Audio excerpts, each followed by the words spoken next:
introduce our presenter today, Eric Palmer, Genscape's Regional Director for ERCOT. A few notes before we get started. Please feel free to ask questions during the presentation by using the question box that usually will fall on the right side of your screen. We'll certainly do our best to answer questions at the end of the presentation. Also, we will be sending out access to our slides as well as a recording of the webinar to each attendee. With that covered, I'll go ahead and let Eric take it away. Eric? Great. Thank you, Susan. Once again, just like you, welcome you to the 2013 Genscape Summer Outlook. Some of the things we'll be going over today are the weather, demand forecast for the summer, quick wind outlook, congestion, pricing recaps from the past 2 summers, a generation outlook, and we'll just go over the summary of everything that we go over today. So I'm going to begin with the weather. This is the ENSO comparison. It's basically the El Nino Southern Oscillation, and it's basically climatology and weather patterns based off of temperatures in the equatorial Pacific. And based on whether these temperatures in this area of water are below the normal or above the normal can actually dramatically impact weather patterns all over the world. But as far as this year is concerned, we're showing basically a slightly weak La Nina signal, and this doesn't really indicate much of a significant impact on the weather patterns for this year, and it really leaves other indicators such as drought conditions in Texas as one of the primary ways of determining the summer temperatures. By itself, a weak La Nina favors warmer temperature anomalies from northern Texas to the Great Plains states, Oklahoma, Kansas, Nebraska. And on the right graph, you can see that there are some warmer temperature anomalies in northern Texas as a weak La Nina event.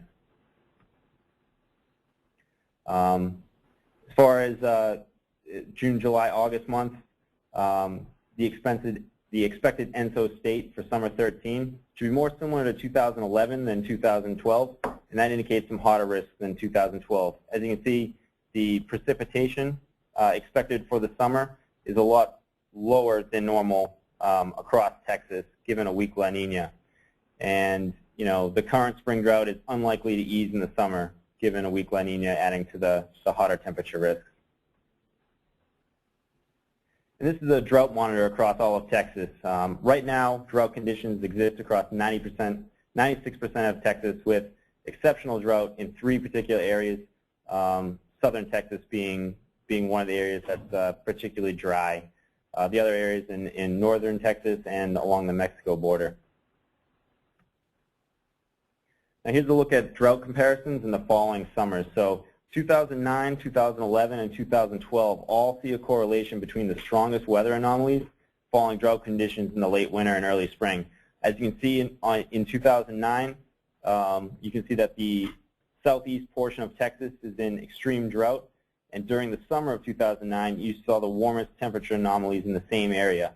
2011 is similar, and 2012, you can see that western Texas and northwest Texas have the highest weather anomalies for temperatures. And this is the drought comparison. So drought conditions are expected to persist and intensify across the vast majority of Texas. The areas under drought conditions, not under drought conditions, could become under drought later in the spring and early summer, and that increases the odds of a warmer than seasonal summer. And this is a look at our rainfall risk. So this is the percent of normal precipitation across the past 3 winters. So the graph on the bottom left is the winter that preceded the very hot summer of 2011.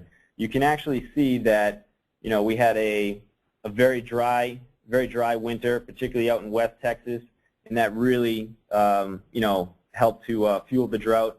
And we saw very hot, dry temperatures across most of Texas all that summer.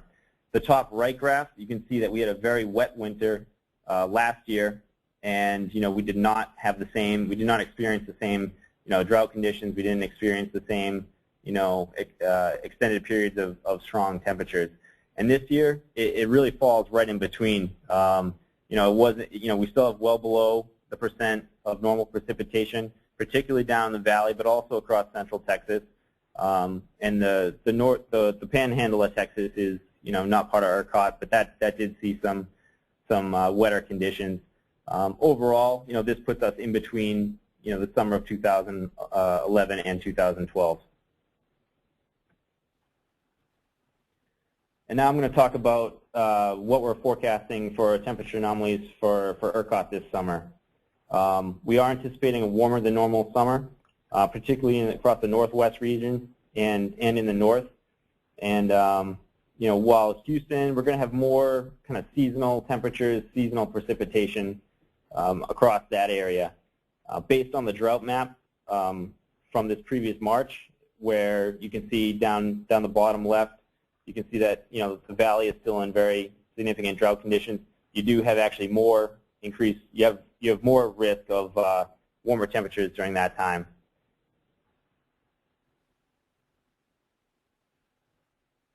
So let's talk about the historical peak temperatures and demand. San Antonio, you have the hottest weather days between August 6th and August 16th. Dallas-Fort Worth between August 2nd and August 10th, and Houston between August 5th and August 12th. So historically speaking, you have your summer and annual peak demand most likely to occur between August 6th and August 10th on average, and it's usually a Monday through a Thursday. It's not ever a Friday, Saturday, or Sunday. Dallas, on average, has 18 days of 100-degree temperatures per summer, and this current forecast indicates that this might be exceeded in 2013. And as far as tropical storms are concerned, we haven't seen a tropical storm during the summer months since 2008, since Hurricane Dolly and Tropical Storm Edward. We just haven't seen any tropical storms since then during the summer months. So Genscape anticipates the 2013 summer peak demand to be between 67,000 and 68,000 megawatts. It's a range that's a little bit on the lower side compared to what ERCOT is seeing. ERCOT is seeing almost a 68,000 megawatts of demand for summer 2013. So it's going to be right in between the past two summers of 2012 and 2011. South Central and North Central are expected to be slightly warmer than normal, while Houston should be near normal, and the less populated western areas will be warmer than normal. Multiple days of peak demand are expected in this range this summer, but they're not expected to be clustered together over consecutive days. The seasonal temperatures and seasonal precipitation in Houston really, if you have rain and precipitation in Houston, it's going to break that long stretch of hot weather and significant demand, and that's going to break any long-lasting demand, peak demand. So I'm going to talk about the wind outlook now. Summer is basically the third of the four seasons with seasonal average of capacity factor. Spring is obviously the strongest, and fall is second. Winter, with its very volatile wind, is actually the last in terms of capacity factor. The graph on the right, you can see that June of the 3 months, June, July, August, has the most wind in terms of capacity factor. And July and August, obviously August will have the lowest wind right around the peak hours of the day. Now, what are some weather anomalies or trends that might help determine what our wind outlook will be?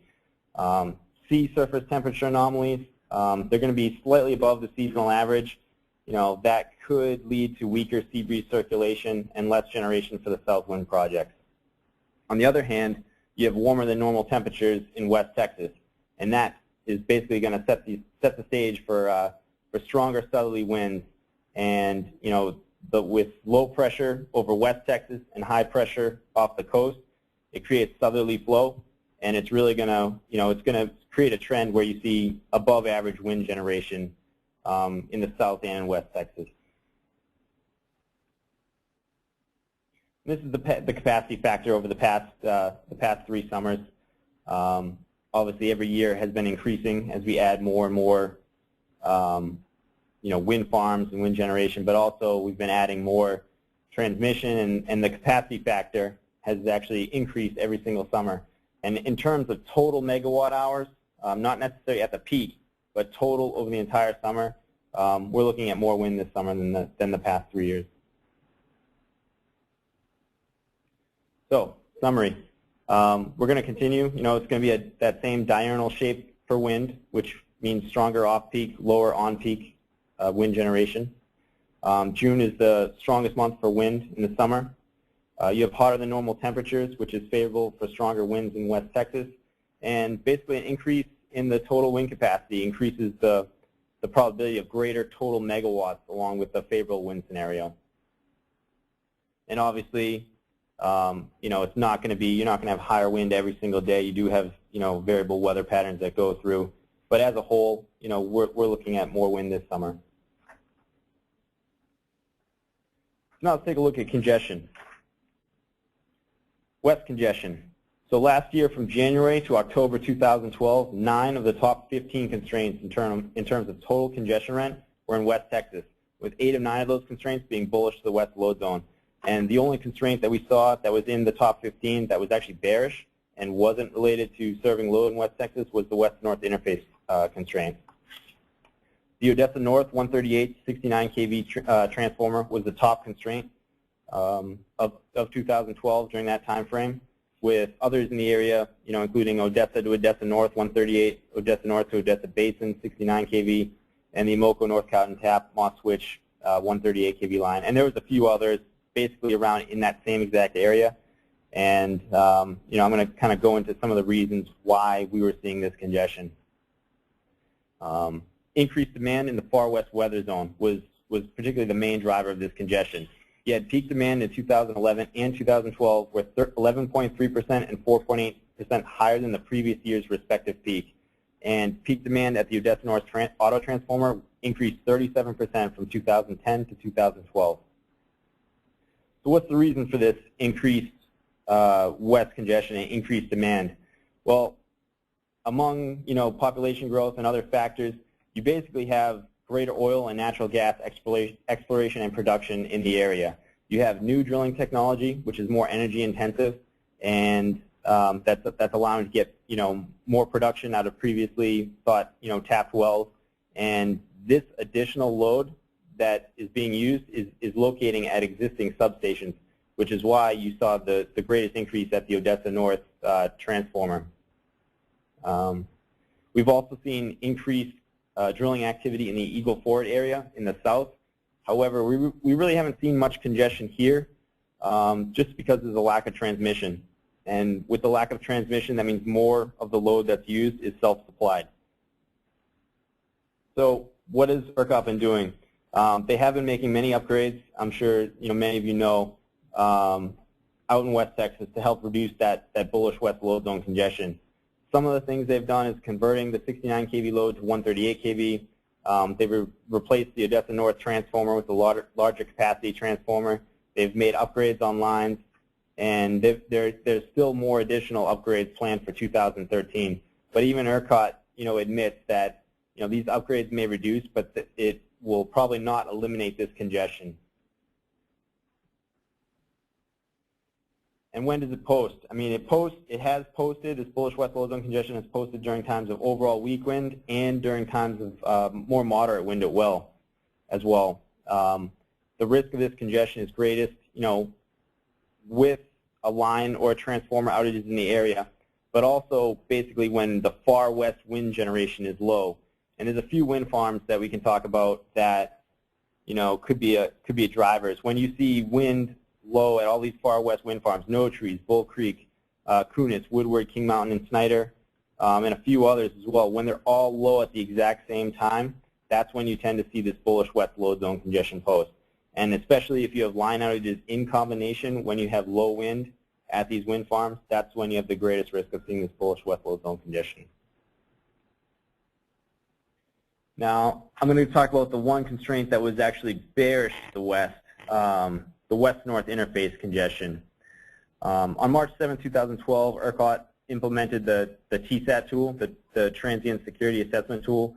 It's basically just a way to for ERCOT to operate, the west-north interface more efficiently, and it basically went and actually increased the west-north interface limits. So this really allowed for greater wind generation, reduced the west-north interface congestion, but it also, at the same time, tended to increase localized wind-driven constraints. So now, instead of seeing west-north interface, we tend to see, other smaller constraints on the lower voltage, driven by, strong generation at certain wind farms. And, year over year, from 2012 to 2013 so far, the west-north interface congestion has been reduced significantly in terms of frequency and in shadow price. And, when ERCOT expects the CREZ lines are completed, we'll no longer experience the west-north interface congestion. This is a little graph of, some of the, how many times the frequency west-north phase case interface congestion has posted. For 2012, the frequency, a 5-minute interval, January, February, March, 2,300 times in January, 1,700 and 1,400 in February and March in 2012, compared to this year, where we only saw 135 intervals in January, 44 in February, and 135 in March. And as you can see, with the lower wind during the summer months and with TSAT implemented, you really didn't see it much at all June, July, and August of last year. And we've been seeing different constraints this year. We've seen brown switch to clean congestion. We've been seeing other constraints that are more localized on 138 kV lines this year. And this is just a picture of the CREZ transmission products by status taken from the Public Utilities Commission of Texas. You can see they have been, building, completing CREZ lines, more under construction. This is taken from the January quarterly report. You can see that the brown to Killeen line was added there in Central Texas. Let's talk about pricing. This is summer 2012. These are the top 12 highest peak load days of the summer, June, July, August. The peak day for summer 2012 was actually in late June. On the 26th, we had 66,583 megas of load. Average high temperature across the major demand centers, all the major cities, was 105 degrees. Very little wind generation, only 339 megs, and we hit the cap a number of hours. And we had a very high on-peak average clear. Now, only 2 days hit the price cap in 2012, and for all intents and purposes, we defined as hitting the price cap as greater than $2,900. And essentially, why we did that was because, if you're profitable at, if you're bidding in at $2,950, you're probably, if you're profitable at $3,000, you're probably profitable at $2,950. The only reason you're bidding just under the cap is due to, you want to be the person that sets the marginal price. So if the cap was higher, we were assuming that, you'd be bidding, just under the higher price cap. Total intervals at the price cap for the summer was only 9 intervals. 7 were during the on-peak hours, and 2 were during the off-peak during outing 1 on June 13th. But as you can see, we had a number of $30 days. In the top 12 peak load days, and we did not hit the cap that many times. So this summer we're increasing the price cap once again. The price cap went up last summer to $4,500 beginning August 1st from $3,000. So if we increase the price cap for all of 2012, at $4,500 and $5,000, I mean, you really only increase it. For the on-peak, you only increase it for 7 intervals, so your pricing is going to be higher on those days, but it's not going to have an impact on the, on the rest of the days in the summer. If you go to a summer like 2011, you're going to have a couple days clearing over 1,000, where basically, from outing 14 to outing 17, you're basically just printing the cap, and you're printing $4,500 or $5,000 if you had those higher price caps. And if you went through and took the average on-peak settles and increased the price cap to $4,500 or $5,000, you increase at a $5,000 price cap, you're going to increase your on-peak average settle for just the on-peak days by $92 across the entire month.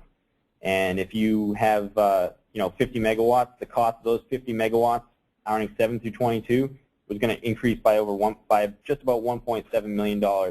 And the graph on the right, you can see that the days in August on-peak average settles. You can see how much higher the on-peak average is going to settle. Across the middle of August, where we didn't hit the cap at all, you're not going to see any increases, but it does have a drastic impact on the pricing. So price cap for summer 13 increases to $5,000 per megawatt hour. You still have HRUC generation for capacity, still priced at the offer cap, and we have higher natural gas pricing year over year from 2012. You had your next day Henry Hub gas price between $2.70 and $3.20 during the summer of 2012. Currently it's around $4.15 for the summer months of 2013, give or take. That price is about a week old or so may have changed, but overall, it's still a good 25% higher than last year. Generation. New generation for summer 2013. You have a couple wind farms, Blue Summit, Bobcat Bluff, Los Vientos, and you have a new Sandy Creek coal unit, about 900 megawatts, that's going to be coming online and be ready for the summer. And obviously, wind is not, the only generation you can really count on is the Sandy Creek, because wind obviously may not show up. Mothball generation, there's almost 4,000 megawatts of generation in mothball status. Of that generation, only 2 units currently right now are expected to return and be available for operation on June 1st. That's Monticello units 1 and 2, and that's taken directly from ERCOT's preliminary seasonal assessment of resource adequacy for 2013. So that's 535 megawatts each, 1,000 megawatts. More units may be returned from mothball status by resource owners or if they're contracted by ERCOT. But at this time, we're not expecting any additional generation to be removed from the mothball status. And ERCOT also said that there's about 1,900 megawatts of generation which could be returned to operational status in under 4 months. So let's talk about ERCOT's forecasted resources and demand. Between installed capacity, the planned units to be there, PUNs, switchable units, mothball units returning, wind generation, tide flows, etc. There's about 73,708 megawatts of total resources available, and that's based on 8.7% of installed capacity for wind at the peak hour. So that's the total amount of resources. And the risk, according to ERCOT, are typical maintenance outages and typical forced outages based on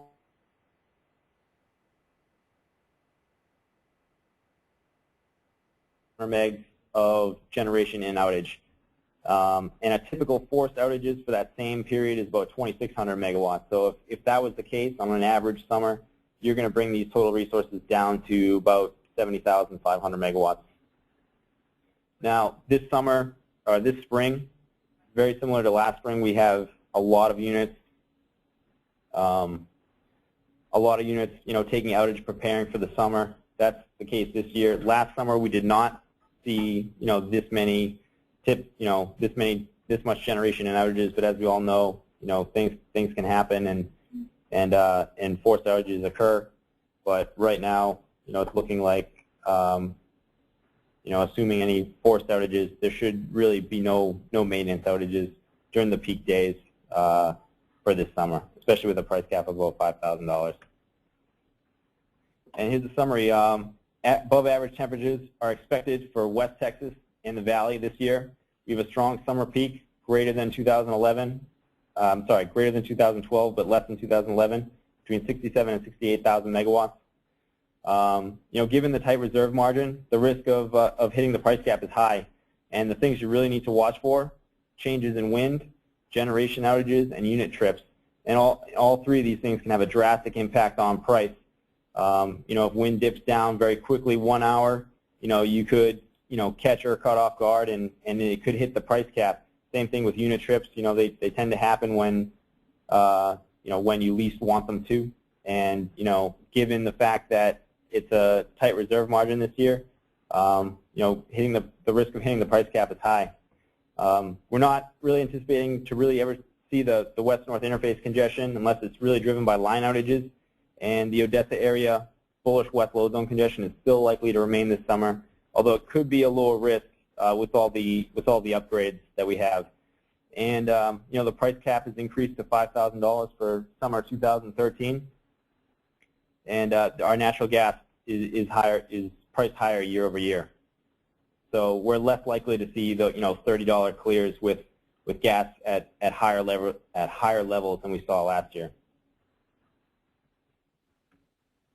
And that's it. If you have any questions, please type them in, and we'll try to respond.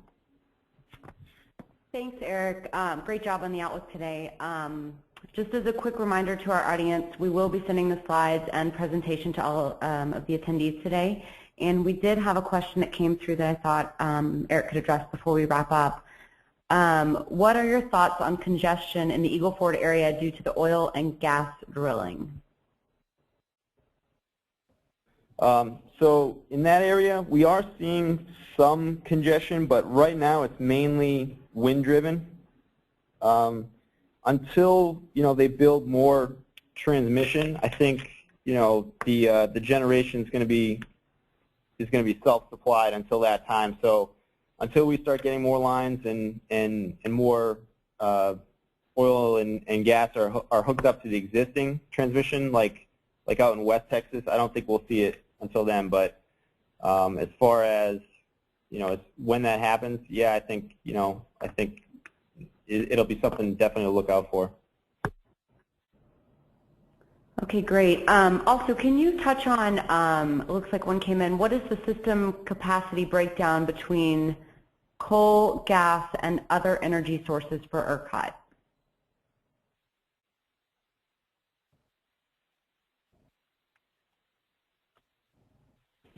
That's a good question. I do not have the statistics offhand of how much coal there is, and coal, gas, and